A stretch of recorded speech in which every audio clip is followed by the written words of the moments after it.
जय हिंद दोस्तों। हम कवर कर रहे हैं नवंबर मंथ के करंट अफेयर और इस वीडियो में हम कवर करेंगे इंटरनेशनल रिलेशंस। पहली न्यूज़ है हमारी India middle east Europe economic corridor. ये इस्टेब्लिश हुआ था MOU के थ्रू 2023 में G20 में, जो कि इंडिया में हुआ था। और ये मल्टी मॉडल कनेक्टिविटी इंफ्रास्ट्रक्चर है। इसका एम जो है ये है।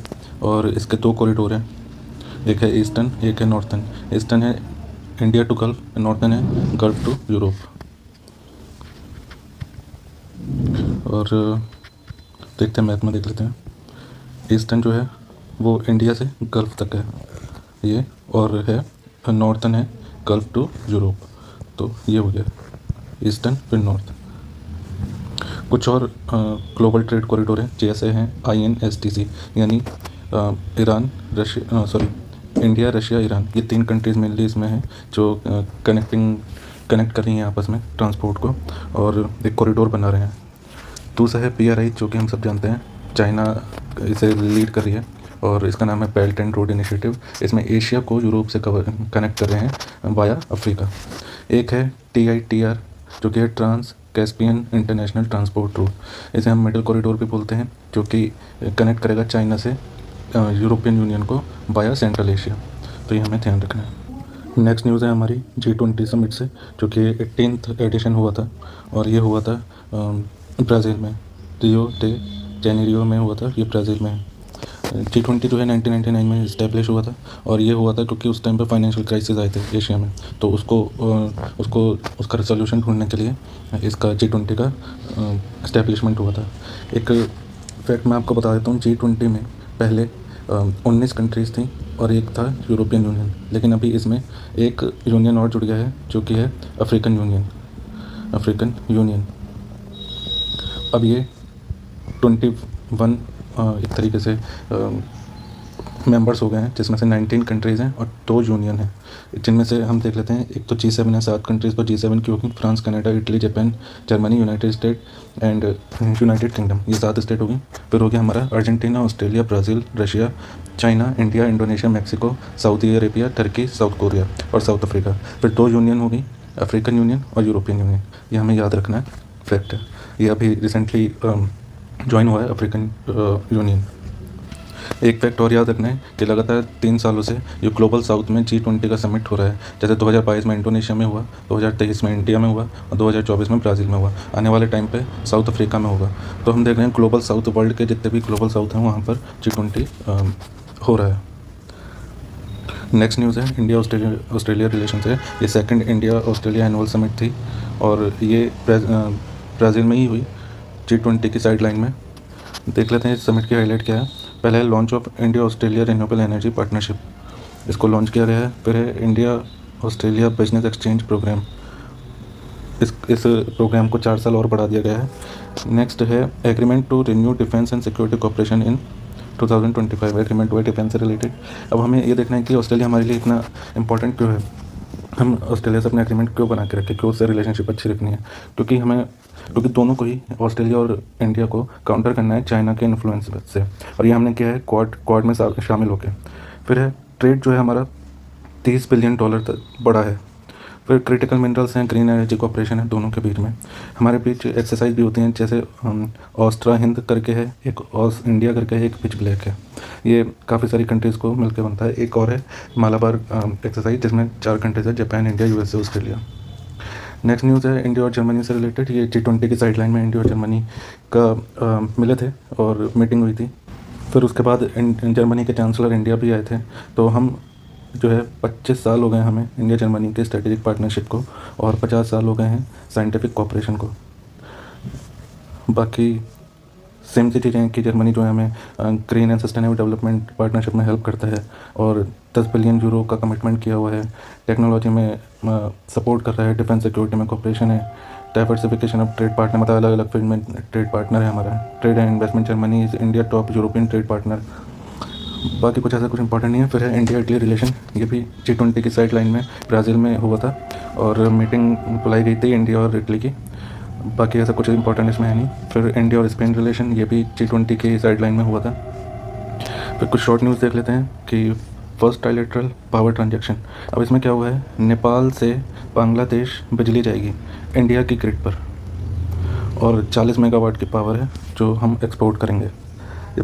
ठीक है, नेक्स्ट न्यूज़ है Chennai Vladivostok eastern maritime corridor operational. मतलब ये हमारा इंडिया है और रशिया का जो ईस्टर्न पार्ट है इसे हम व्लादिवोस्तोक कहते हैं। तो यहाँ से चाइना से होते हुए यहाँ पर चाइना से होते हुए स्ट्रेट ऑफ मलक्का, फिर साउथ चाइना सी, फिर सी ऑफ जापान, फिर रशिया पहुँचेगा। तो यहाँ से हमारा ट्रेड होते हुए जाएगा और ये 10,300 किलोमीटर का पूरा ये है रूट है।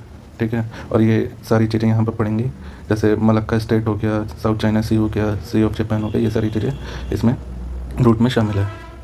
नेक्स्ट न्यूज़ है US, Japan and South Korea sign TG framework with India. India के साथ इन्होंने टीजी फ्रेमवर्क साइन किया है। टीजी फ्रेमवर्क का मतलब है digital infrastructure growth initiative for India framework. ठीक है, तो ये क्या है, इंडिया ने जो है डिजिटल पब्लिक इंफ्रास्ट्रक्चर बना रखा है, जैसे यूपीआई हो गया, आधार हो गया और data empowerment and protection architecture हो गया। ये सारी चीज़ें इंडिया बहुत आगे है और इंडिया पहली कंट्री है जिसने ये सारी चीज़ें बिल्ड कर ली हैं। तो इसलिए यूएस, जापान और साउथ कोरिया ने मिलकर इंडिया के साथ ये टीजी फ्रेमवर्क साइन किया गया। फिर है second India CARICOM summit concluded in Kiana. तो कैरिकॉम जो है वो कैरिबियन कम्युनिटी ये मैं आपको मैप में दिखा देता हूँ।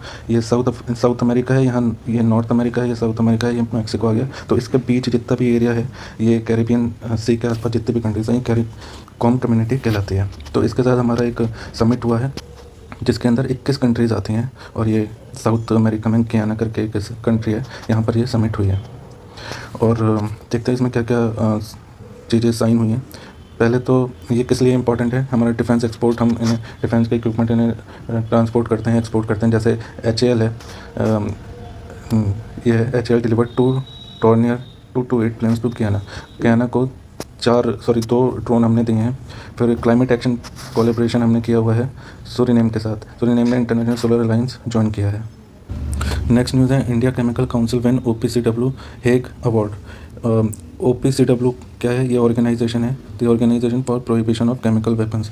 तो इंडिया केमिकल काउंसिल ने ये अवार्ड जीता है और जो कि हेग है, शायद ये नीदरलैंड की सिटी है, वो इसे ऑर्गेनाइज करते हैं, उसने ये अवार्ड दिया। ठीक है, और एक केमिकल वेपन करके कन्वेंशन है जिसमें ये बोला गया है कि केमिकल वेपन को हम प्रोहिबिट करेंगे। तो उसमें इंडियन केमिकल काउंसिल ने ये अवार्ड जीता है अपने कामों से। और केमिकल वेपन कन्वेंशन जो है 1997 में फोर्स में आया था। इंडिया इसका ओरिजिनल सिग्नेटरी है, जब ये बना था तब इंडिया ने इसे साइन कर दिया था। और OPCW ने नोबेल पीस प्राइज़ भी जीता हुआ है। नेक्स्ट न्यूज़ है Cairo call to action. Cairo जो है वो इजिप्ट की एक सिटी है जहाँ पर ये डिक्लेरेशन हुआ है कि वर्ल्ड अर्बन फोरम जो है उसने 12th एडिशन इसका हुआ है वर्ल्ड अर्बन फोरम का, और ये कायरो इजिप्ट में हुआ है। इसने 10 point Cairo call to action का पॉइंट जो इन्होंने वो एक्सेप्ट किए हैं, जिनके बेसिस पे एक्शन लिया जाएगा। ये किस चीज़ से रिलेटेड है, सस्टेनेबल अर्बनाइजेशन से रिलेटेड है। देख लेते हैं इसके कुछ पॉइंट, जो कि है urgent action to address global housing crisis, achieving global goal through local action, representation of local actors. Local लोगों की मदद से अर्बनाइजेशन को आगे बढ़ाया जाए, unlocking the finance of cities and communities and ensuring the equity and justice. मतलब अगर अर्बनाइजेशन हो और तो इक्वालिटी का ख्याल रखा जाए, प्रॉपर फंडिंग हो, यही सारी बातें बताई गई हैं। नेक्स्ट न्यूज़ है हमारी international cooperative alliance global cooperative conference is being organised in India for the first time in 130 years. 130 साल बाद इंटरनेशनल कोऑपरेटिव अलायंस ने ग्लोबल कोऑपरेटिव कॉन्फ्रेंस की है इंडिया में। ये जो है ICA इंटरनेशनल कोऑपरेटिव अलायंस, ये 1895 में बनी थी लंदन में। इसको 306 मेंबर्स हैं, 105 कंट्रीज़ हैं और एपेक्स बॉडी है कोऑपरेटिव मूवमेंट की। ठीक है, फिर हम देख लेते हैं ट्राइटन आइलैंड। ट्राइटन आइलैंड जो है वो साउथ चाइना सी में है और ये चाइना जो है यहाँ पर मिलिट्री बिल्ड कर रहा है इस आइलैंड में। और ये साउथ चाइना सी के कौन से पार्ट में आता है, ये आता है पार्सल आइलैंड, जो कि वियतनाम और ताइवान भी क्लेम करते हैं इस आइलैंड को। मैप में देख लेते हैं एक बार, ये है ट्राइटन आइलैंड और यहाँ पर ये पार्सल आइलैंड है और ये चाइना है, ये वियतनाम है, ये ताइवान है। ये दोनों इस आइलैंड को क्लेम करते हैं, लेकिन चाइना ने इसे हड़पा हुआ है। तो ये कुछ न्यूज़ थे इंटरनेशनल रिलेशन से। Thank you.